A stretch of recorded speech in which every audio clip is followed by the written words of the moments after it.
reality in sight. Inner battles keep me up at night. Sane enough. Welcome to Sane Enough. I'm Coach Eric, and today we're going to dive into your identity, your personality, your consumerism. That's right, we're going to talk about your mental health, your mental performance in the scope of your identity through consumerism. And I'm going to encourage you to stop making disposable things part of your identity. It weakens you mentally, it stresses you out physically, and today we're going to jump into that with 2 feet. So, what are we talking about here? Well, first of all, consumption is not identity. And too often in our society, in our world, we identify the things we consume, the things we purchase, the things we own, the things we eat, the things we drink with the identity of who we are. We define our self-worth by what we own. Worse yet, what we're supposed to own, these trends, these fads, they come and they go.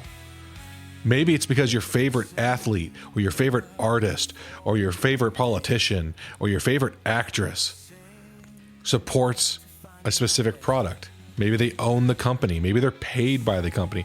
Maybe they legitimately use it. But now you feel like not only can you justify using that product, you have to, because it's who you are. You're the guy who drinks Powerade. But wait, my favorite athlete drinks Gatorade. I'm the guy who drinks Gatorade.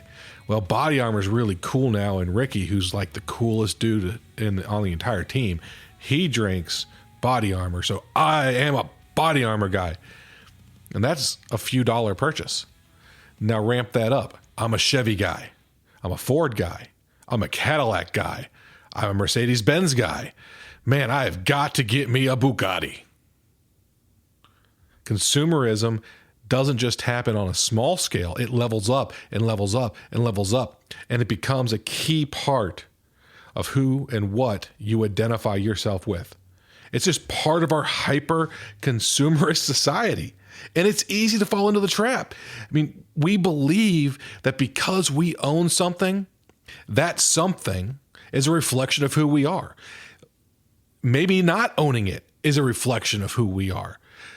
When cord cutting became a big thing, and I know streaming services and all of that is really a common occurrence now, but if you go back 10 years, people would be puffing up their chest. Puh, I don't have cable. I'm a cord cutter.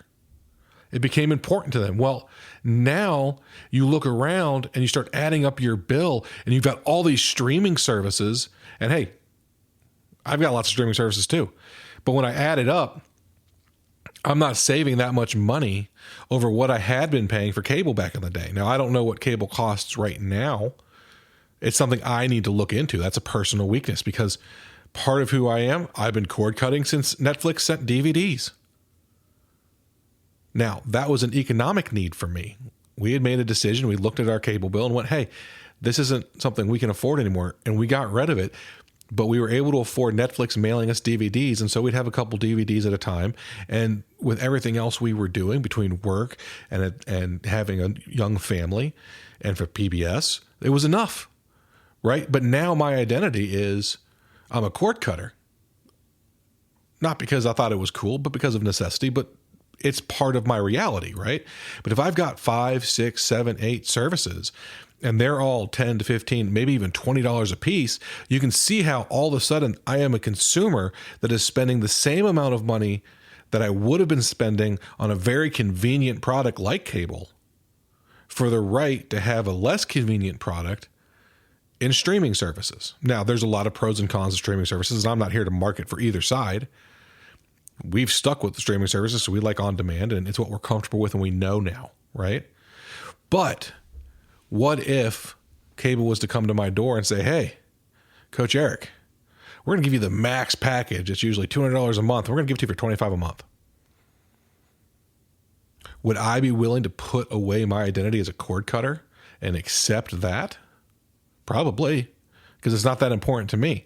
But there are people who have the bumper sticker on the back of their car thumbing their nose at big cable, who wouldn't be able to take that deal even for the betterment of their economics.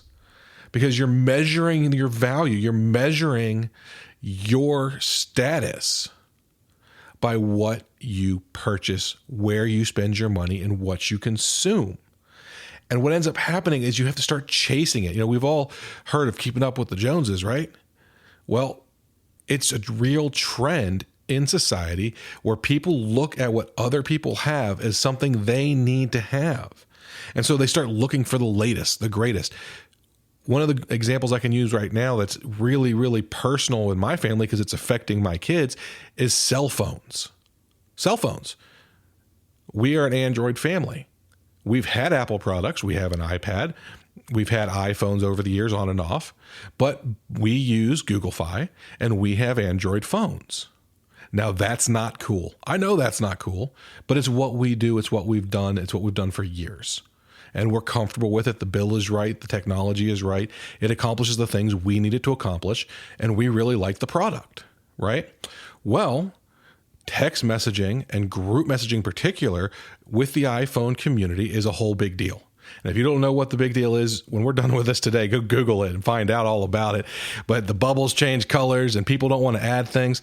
And so you've got a kid, a teenager, or a kid, a middle schooler, who wants to be on the team or organization at school's chat. And they're saying, well, we can't add you because you're Android. Why don't you have your parents go buy you an iPhone so you can be cool like the rest of us? Now, is that crazy? It's common. It's not crazy. It's common. It's so common, in fact, that when I talked to another parent about it, they weren't even surprised. Now, they tried to fix it. They told us all these great things. There's all these apps out there, these GroupMe and all these other things where TeamSnap, you can have an app that does the team conversation. It's good on iPhone. It's good on Android. You don't have to worry about bubble cover colors. You don't have to worry about starting a new group just because you're adding an Android member to the group. And then I looked at it and I said, well, you know what? I've been stressing about this. I've been stressing about this identity for my kids as Android kids, the only kids on the team with Android. And man, am I doing them a disservice when I'm also an Android guy. And a lot of my family are Apple people. I'm the oldest of 4 brothers. I have an Android phone. Number 2 has an Android phone. Number 3 has an iPhone. Number 4 has an iPhone. We've been in a group chat for years. And it's not just been one chat. We create a new one periodically. Sometimes brother 3, 4, and I will need to chat about something, and they create a separate one. Sometimes 1 and 2 needs to talk. We'll have a separate one. But we've always had no problems interacting because we were willing to do that. It was important to us to do that. What happens is this group becomes identified by that iPhone status. And now they're saying, well, we don't want to let the Android kid in. And that's not a healthy mindset for the Android kid or the iPhone kid. But it's part of consumerism, and it becomes a peer pressure situation. You see that not just with cell phone, not just with technology, not just with cord cutting. You see that with handbags. You see that with the latest trends, right? I can remember desperately wanting a leather jacket. Hey, I was born in 1980. There was a time in my youth when leather jackets were the thing to have, right? Remember Wilson Leather? You'd go in there and the whole place smelled just like a closet full of leather coats.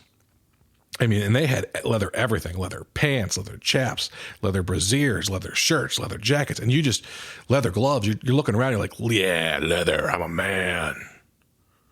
And you wanted to have it, right? Because that was what the cool kids did. The cool kids wore leather bomber jackets. And then for a while it was leather mid-thigh coats that were in. And, it was brown coats and there was black coats. And it was a fashion statement, but it also became an identity statement where you're the guy who wears the black bomber jacket with the extra zippers, the motorcycle style.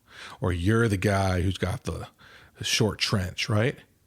Oh, trench coats. Boy, there was a cultural phenomenon that I went through, right? Here I was, a natural grunge guy. I've been wearing Henleys and flannel shirts since the 80s. And then hoodies kind of crept in. And you found everybody doing the Kevin Smith impression. They got the hoodie, they got the trench coat. maybe with a short skirt if they're a big fan of pop music at the time. And everybody had to have that. And that's how these trends go. So then you start out as, well, I'm the hoodie and trench coat guy. But so are these dudes in these movies. And now so is 30% of the population. And so it starts becoming this identity, it starts becoming this growing trend. And you feel the need to go out, if you're not already the hoodie trench coat guy, to go out and buy a hoodie and buy a trench coat. But those are minor, except that they're not, because they're a building block. They're a building block of a cultural phenomenon of consumerism trumping personality. Because you have to be that guy to be part of these guys. If you don't have the Gucci bag, can you be a cool girl? I mean, it's the hotness, right? Oh, no, wait, maybe it's not anymore. Maybe now it's insert brand here, right? And it's funny how these things happen, because maybe there's a big pair of boots that are really commonly worn by girls and they're really expensive and they're really comfortable, but they look a little soft. And guys are like, nah, until Tom Brady wears them. Now your favorite quarterback's wearing them. He wins all these Super Bowls. He's a man's man. He's got a hot wife now, ex-wife, wonderful family, but he's a big star. And maybe I also need these boots. Ugh. Or should I say, ugh. And if you don't have them, certain parts of society are going to look at you and be like, you don't get it. But here's the worst part of consumerism as a part of your identity. There's also going to be a part of society that doesn't like you because you have it, that identify as the group that doesn't have it. Well, we don't give in to those demands of consumerism. So we are special and better than those who do. It's a never-ending battle with futility. Win, lose, it's all losing if you're identifying yourself or others based on the products. Look, it's superficial. You're focusing on an external possession as a judgment of yourself, your value, or of the value of others. And it's not sustainable. If you have to buy every hot new thing to stay hot, to stay cool, to stay relevant, you better be loaded, buddy, because some of this stuff is expensive. And when it's hot and new on the scene, it's at the most expensive. Look at the thousands of dollars you have to spend on phone technology to have the latest and greatest. They're coming out every 6 to 12 months now. Going 2 years without upgrading your phone, and people look at you like you're an alien. Right now, the phone I'm rocking is 4 years old. Works great. It's a hand-me-down because my latest and greatest broke. But you know what? I didn't go out and get the latest and greatest because it's not important to me to have the latest and greatest. I have a perfectly good laptop. I have a perfectly good Generation 2 iPad. I have a perfectly good 6th Generation Pro Pixel. And my Samsung flip phone stopped charging. All right, it was a 5. And none of that matters to me as to who I am. It's a matter of form over function, or function over form. For me, I'm a function over form guy. I need a phone that works. I got one that works. If some big thing comes along where the technology makes sense to me as an upgrade, all right, I'm on board. But until then, or the phone stops working like my other one did, the charging port broke. I could spend $200 to get it fixed, or I can just use this other phone I've got sitting here and not spend any money. So that's what I chose to do. But it's a financial decision. It's a sustainability decision. It's a relevance decision, right? Because there are people out there who are power users on their phones who couldn't make that same decision and continue doing the things they do. But that doesn't affect me. But are you judging me? Are you listening right now to this and going, the dude's using a Pixel 6 Pro and he's running a podcast? Loser. Okay, cool. That's the judgment I'm talking about. But I don't want a pat on the back for using an old phone. I want the understanding that it's a choice I've made, and it's a choice you can make that should not affect your belief of your own personal value. I am not more valuable or less valuable because of the clothes I'm wearing, the phone I'm carrying or the car I'm driving. It's just not sustainable to live my life that way. I don't have unlimited resources. You likely don't have unlimited resources. And more importantly, you don't have an unlimited stress threshold.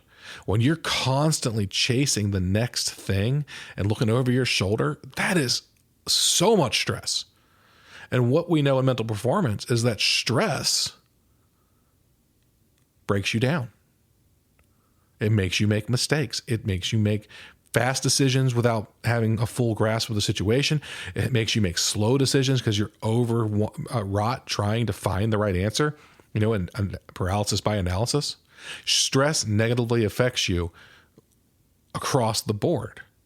Now, some levels of stress, they do elevate your performance because you get that little bit of kick of adrenaline, right? But we're not talking about that, are we? No, we're talking about the constant everyday stress of trying to be good enough.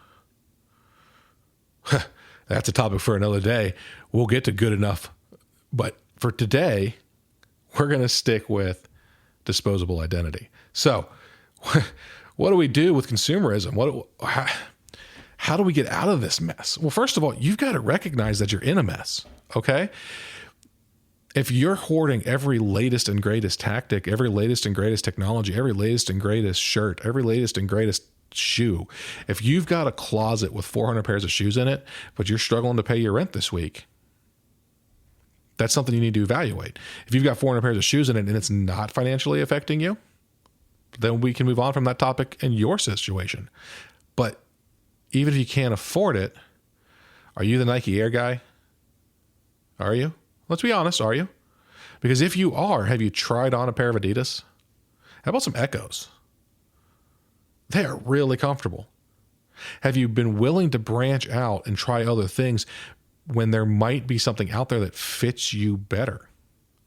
Or are you so tied to the idea that you're the Nike Air guy and you've got 400 pairs of them in your closet that you've now limited your identity to a product that could go away next week?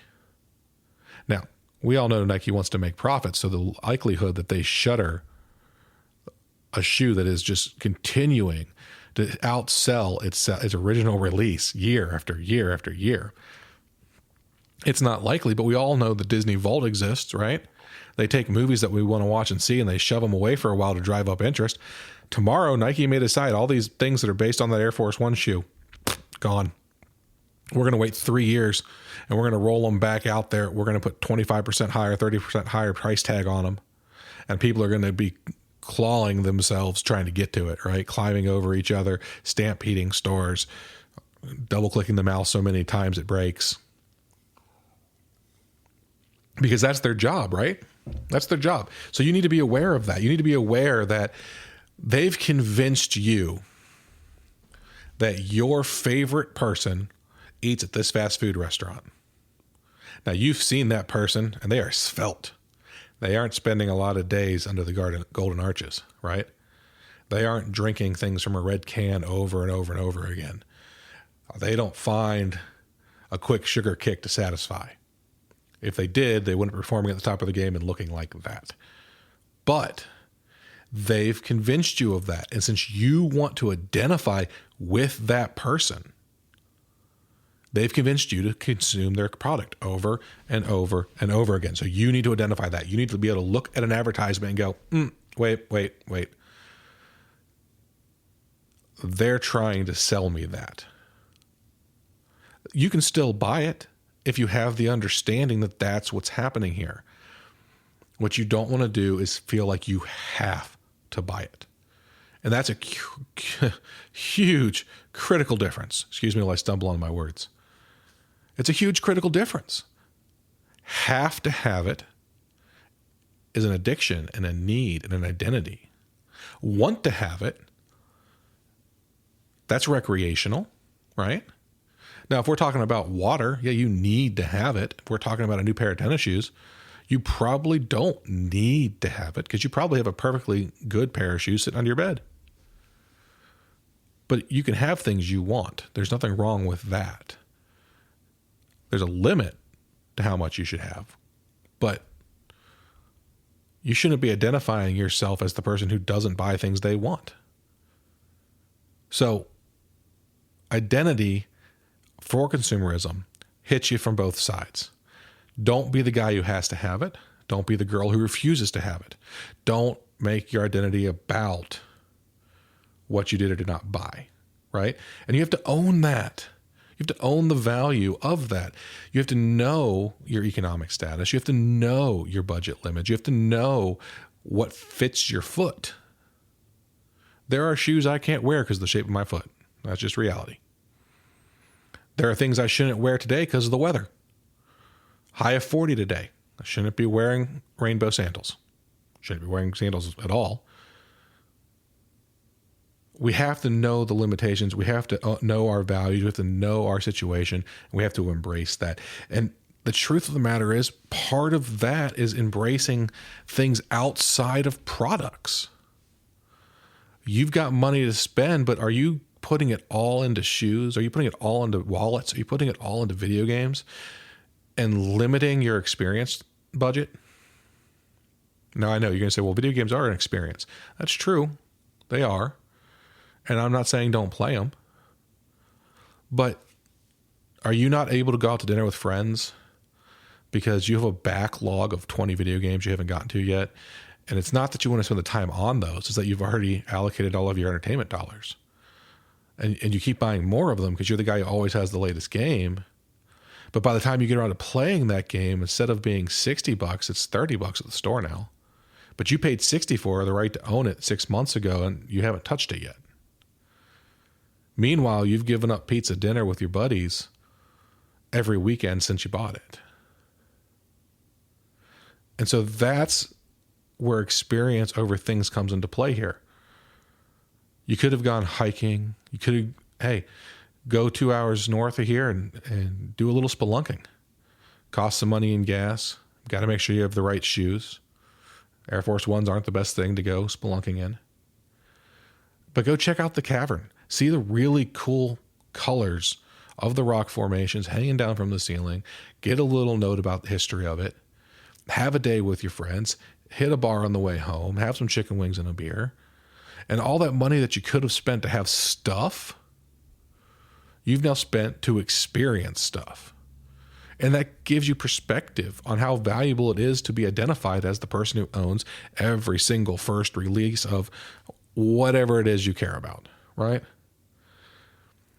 And when you get to that point to where you're doing these other things, you have to accept that, right? You can't be sitting there longing the entire walk through the cavern going, man, I spent $20 to get in here and $10 on gas and lunch and ice cream and you know, $5 for a souvenir rock. But that's $60. I could have bought all of these fake dollars for this game and bought new skins. Oh, well, if you're sitting there doing that, you're not accepting yourself for the experience you're having. You're not accepting yourself as somebody who does things beyond just that consumerism point. And you're missing out on a beautiful and wonderful world around you because you're not accepting of who you are yourself. It's okay to do things that aren't cool. And it's also okay to buy things that are cool. It's too many times like, oh, well, I can't buy this because that makes me a poser. I can't go experience that because that would make me a poser. I can't go to that concert. I already own the t-shirt. And I'd be a total loser if I showed up there with it on. What? Give me a break. Identify yourself as who you are, what you love, what you like, and then accept it. Accept that because you want to be good at things in life, right? That's why we're doing this. You want to have a strong mental performance. And then you're probably sitting there going, yeah, I thought that's what this podcast was about. Why are we talking about consumerism? Well, because self-acceptance is a huge part of productivity. How are you going to stay on task? How are you going to have a goal? How are you going to have a stretch goal? How are you going to improve your skills in the world if you're obsessing about the brand of t-shirt you're wearing to the point where it paralyzes your functions, the point where you are no longer able to pursue the goals you have, if you've had to set them aside to get the latest and greatest of something? You've been saving up to go back to college, and you just bought the latest supersized iPhone. You've set back the performance, you've set back the goals, you've set back all these things for instant gratification. And maybe it's worth it. Maybe it's worth it for you. But most likely what you've done is you've set back the goals you've put out ahead of you. And you're going to struggle to get down your workflow because you inserted a resource limiter. So embrace yourself and your alternatives to the consumerism that you find so important. But why? But why? Things are cool. I love having things. I'm with you. I love having things too. But things aren't permanent. And it is that illusion of permanence that often gives us the hope and the encouragement to go out and buy them. We're thinking, I'm going to have these forever. They're not just an item. They are in and of themselves an experience. It creates this cycle of consumption and waste because those things aren't permanent.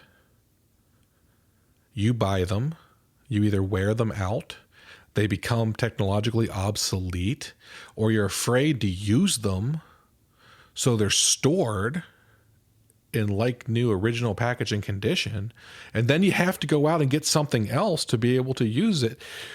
And so you end up having all these things that you rely on for self-expression that are temporary and disposable and consumable and have to be replaced.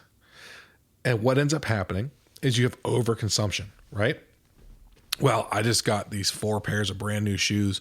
These are going to last me for the rest of the year until 3 months from now when inevitably something new drops. And I got to have that, right? And I stay on shoes because shoes is something I enjoy buying.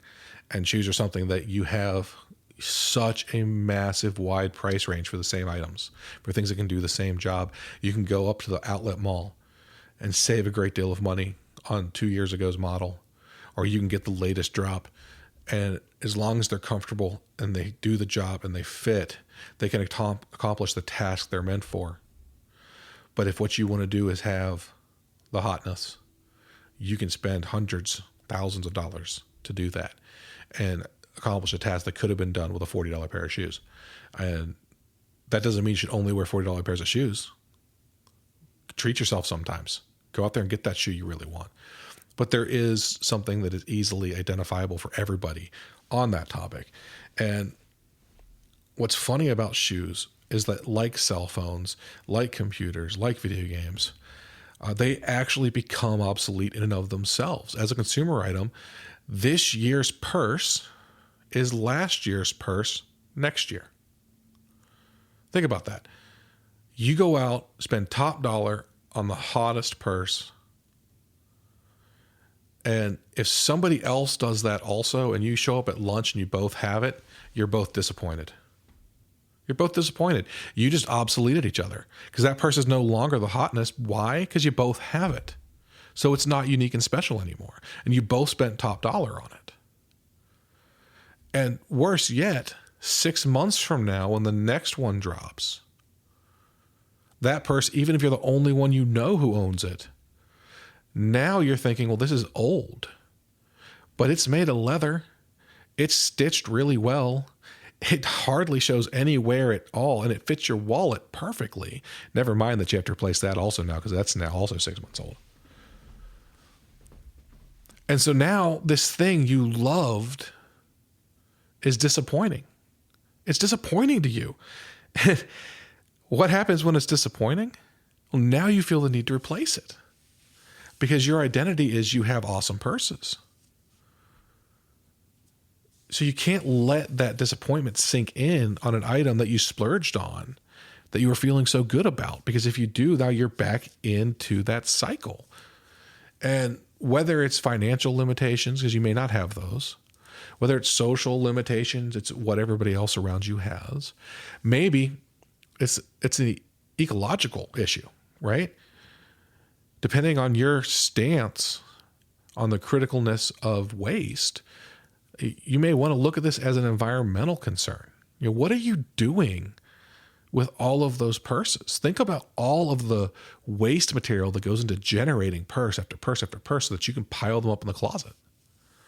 Worse yet, are you shipping them out to a landfill? There are better ways to deal with that. That's not the topic for today. I mean, there's new to you stores, there's donations that can be made. There's all kinds of great things you can do with all this old product. But if you're somebody who's driving a hybrid or an electric vehicle and always recycling and taking a conservative approach to your water usage and plastic bags and all of these other things, and you're voting liberal and you're trying to do everything you can for the green side of the world, and you've got a closet with 60 purses in it,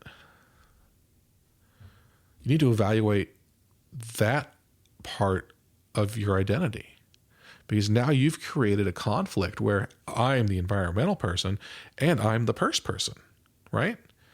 And that doesn't really work. So you need to step back and say, all right, you know what? It's okay to be an environmental person and a purse person, but maybe I can find a compromise with these two parts of my identity to where I don't buy all the purses, and maybe I donate some of the purses rather than stockpiling them. And you find these nice ways of mixing your niche personalities, because the truth of the matter is you are more than what you consume, and you are more than how you vote, and you are more than where you put your donations and your funding and your time, right?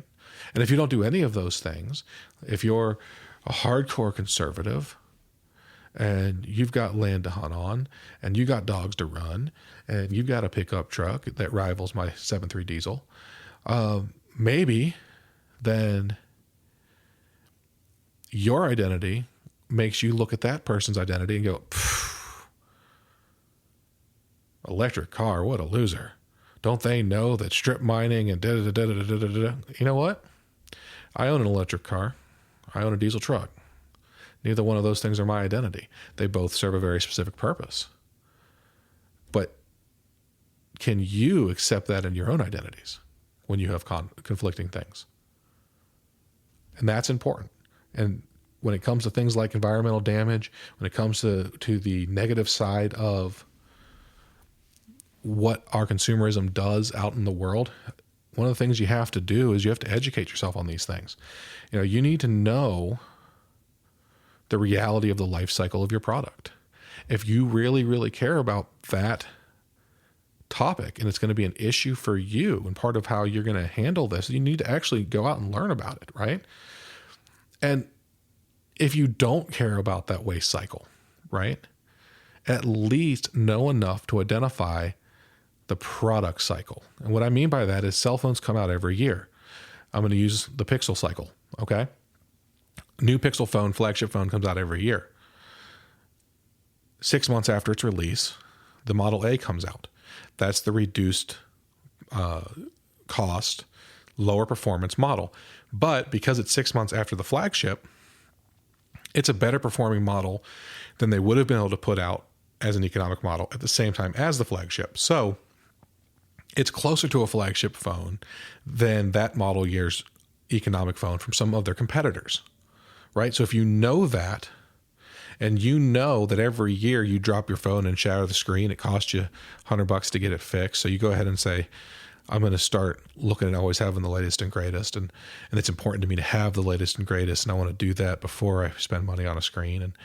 And I know the trade-in program with my cell phone provider is really good after 1 year. And then after 2 years, they kind of stick it to me.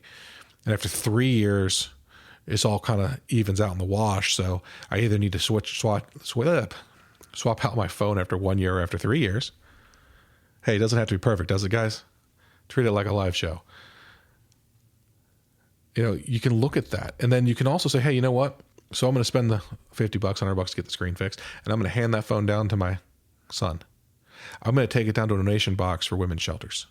I'm going to take that phone, that item that I've got that I put so much into, that I replaced to have the latest and greatest because it's important to me to have the latest and greatest. I need the latest and greatest. I want the latest and greatest. And I'm going to make it useful. I'm going to recycle that in a reuse manner. Or I'm going to take it down instead of throwing it in my trash can where it's not supposed to go. I'm going to take it to the recycle center and have them be able to recycle the lithium in those batteries and the screen and everything else that they can take apart and redo. Understand the life cycle of both your purchasing needs and your lifestyle habits so that you're minimizing your impact. And what you'll find is that when you look at those things, they empower you, right? Now, mentally, when you look at a cell phone, you're going to see the life cycle of it. You're going to see the in and out value of it. And you're thinking, well, I don't want all that noise. I don't want all that noise. But that noise is power. Because that noise is information, it's education, and then it allows you to make a healthier choice for yourself because you're not giving into a need, you're not giving into a trend. You're making an educated, empowered decision. And those two differences make all the world of difference in your mental health related to that purchase. It's no longer feeding the addiction, it's making a choice. And it's giving you the power to make the choice. And that helps you stay on task, stay on mind, and helps you decide with the life cycle the way I know it. Do I really want to make this purchase today? Or do I want to get back to focusing on my kebab and hitting that next goal? So what I want everyone to do is just understand themselves a little better. Sit down and have a conversation with yourself. We talked about that, right? The voices in your head, they're a resource. And this is a great opportunity to talk to yourself. Say, self, do I need this really awesome 16 zipper, waist length, black leather jacket? I don't have a motorcycle anymore. It's been out of fashion for a while. But if I show up at the grocery store wearing this, everybody's going to notice. That's only like $600, right? I mean, I can swing that, right? That's a couple of car payments. Or in today's market, part of a car payment. I can make an empowered decision on that. I can say, no, you know what? What I really want to do is get back to work on my podcast. What I really want to do is help my kids get the things that they need. What I really want to do is finish building this house. And by knowing what my goals are, I can put that hanger back in the coat and stick it back on the rack and walk on down the way, comfortable in the fact that I'm not making a purchase that I don't need, right? But let's say 5 years from now, I've accomplished most of these things on my workflow and I'm feeling good about myself and I have a little extra spending money. And I come across a pair of wingtips that just absolutely scream at me. And I can look at it and say, well, that's really not something people wear much anymore. And I don't really have a need for them anymore, but they fit really well. They're comfortable. They look good. Maybe I owe my wife a date night or 3. I'm going to spoil myself and I'm going to buy those. And I'm going to buy them for me as a reward for doing my workflow, my kebab, for staying on task. And I'm going to buy it for me because it makes me feel good and I like it. But I'm not going to buy it for me because I'm the wingtip guy. No, if I feel that need, that urge, that scream in the back of my mind, you must have this, I'll put it back on the shelf till I'm in a healthier mindset. Then I can reward myself, right? And I'm not going to ignore it. I'm not going to ignore it because cool people aren't wearing those right now. If it's going to make me feel good, then that's an acceptable part of my personality. And I can't let those external sources of influence keep me from doing something that makes me happy, right? So what does all this mean for you? Well, it means I've ranted for the last half hour. That's what it means for you. And I've ranted about this for the last half hour because it's such an amazingly critical part of our society. I see it every single day. I went to Costco yesterday. Yes, I shop at Costco. I feed 3 teenagers. And people are buying all these things that they don't need. And I'm drawn to these things. I see them like, man, that's such a great deal. And it probably is, but I don't need it. So I have a keep file with my grocery list on it. And I try to stay as tight to that as I can. I try to stay as tight to that as I can for my budget. I try to stay as tight to that as I can to make sure I don't miss out on the things my kids actually need. Don't come home without milk and bananas. And I try to stay as tight to that as I can so my wife doesn't judge me. She's awesome. But come on, men, when we get off the grocery list, we know what's coming. And I stay as tight to that list as I can because it makes me feel good when I get home and I look at that list and the check marks are on it and the things I needed to get are checked off. And there's still 4 more things on there, but they didn't have that at Costco in a form, a function, or a quantity that made sense for me. So I'm going to go somewhere else. I feel like I've accomplished my task and I'm ready to move on.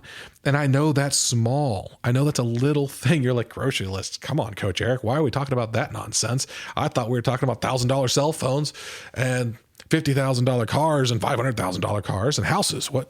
What's going on here with grocery lists? Well, grocery lists are critical to your mental health. If you don't give yourself little victories, you're not going to work up to the big victories. So you have a little bit of a hoarding problem. Okay. That's common. Next time you go to the store, write down the things you're going to buy and don't buy anything else. Don't buy anything else. Not something with a yellow clearance tag on it. Not something that you realize should have been on the list. Nothing else. You can go back tomorrow. Get home and take a breath. We talked about the one good breath. Just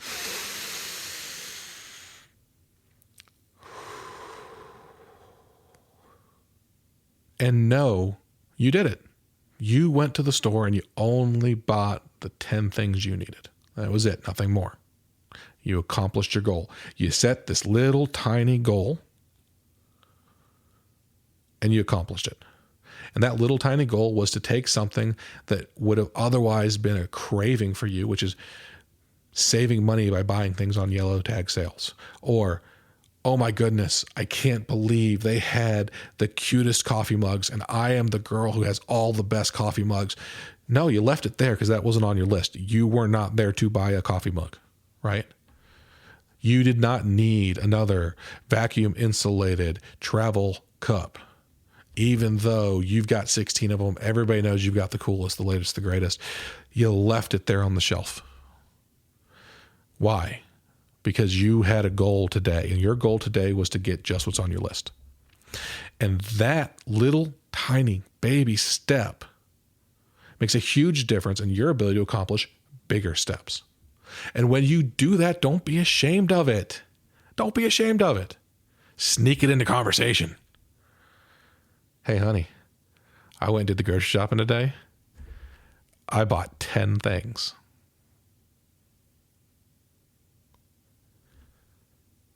Let them be happy for you. You be happy for you. Those 10 things are a landmark in your journey, and you want to share that journey with people. You know what? If you've got nobody else to tell me. Put it in the comments section. Shoot me an email. Visit me on intercognism.com and fill out my form. Tell me about it. Tell me about the little tiny step in your journey that made a big difference for you today. Tell me you went to the outlet mall and you bought a $40 pair of Pumas instead of a $150 pair of Airs. Tell me that. Because you know what? They fit good. They looked good. They were comfortable. The price was right. And I'm happy. And I've got shoes to wear every day. And when I got date night, I'm going to throw on some fly shoes. But for today, I'm going to rock my Pumas. Right? That's okay. I want to hear about it.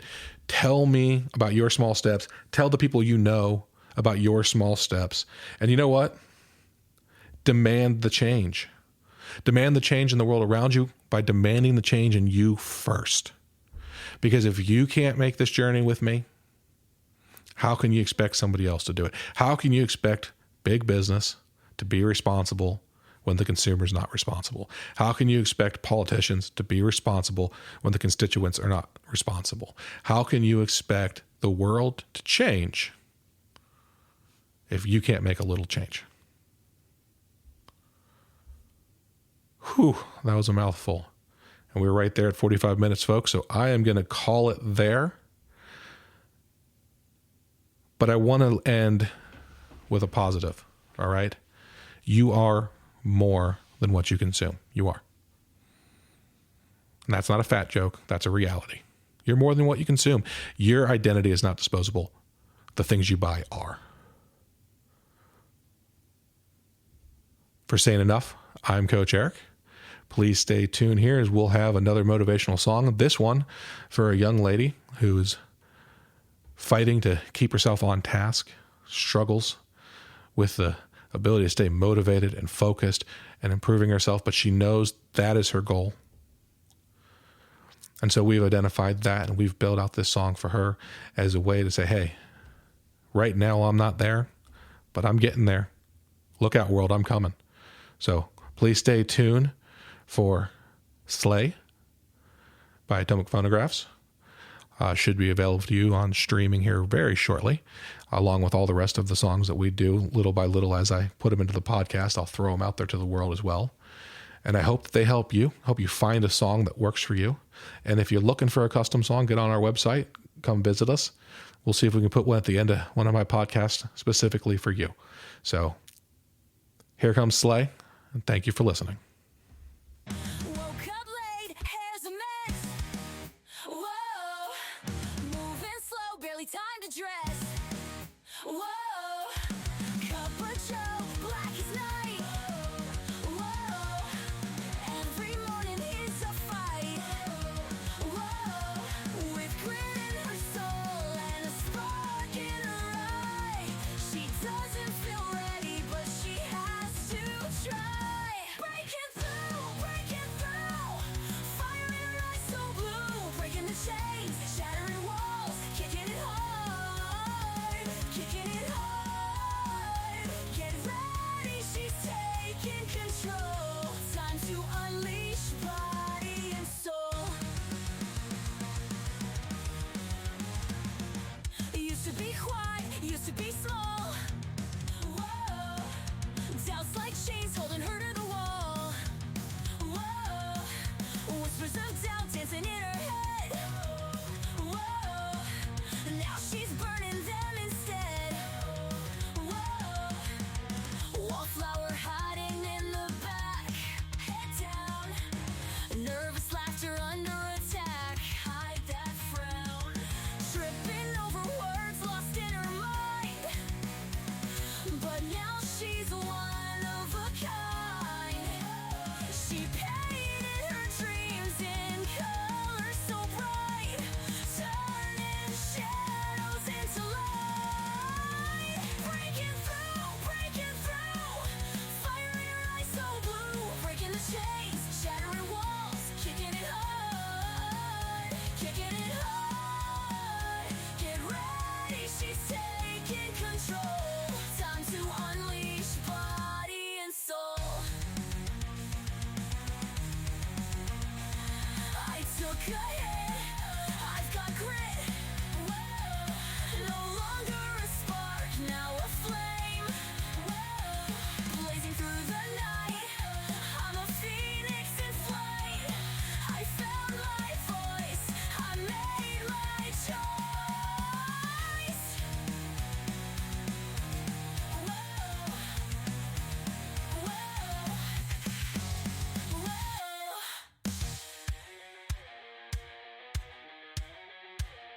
Breaking through, fire in her eyes so blue. Breaking the chains, shattering walls, kicking it hard. Get ready, she's taking control. Time to unleash body and soul. That was Slay. I'm Coach Eric. Thank you so much for joining us on Sane Enough today. I hope we've helped empower you and improve your mental performance. Don't forget to check us out on www.intercognism.com. There you can leave us comments, make requests for future episodes, shoot us a line, anything you want. Let us know, and we'll try to get to it. Don't forget to share the feed. Don't forget to like it, thumbs up it, subscribe, all the things that'll help make this podcast successful. And don't forget to go out today and have a sane enough day.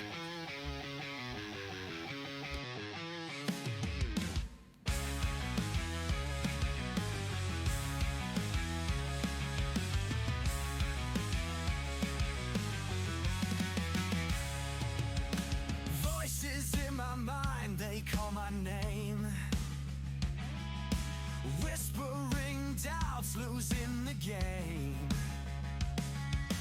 Talking to myself, is reality in sight? Inner battles keep me up at night. Sane enough for a new day. Sane enough to find my way. Working on myself, building my name. Questioning doubts, changing the game. Voices are my strength, reality in sight. Talking through it, I can sleep at night. Sane enough for a new day. Sane enough to find my way. Oh!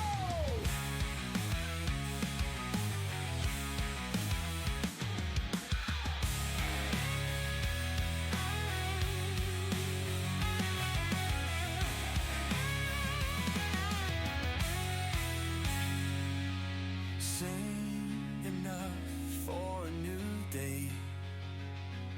Sane enough to find my way.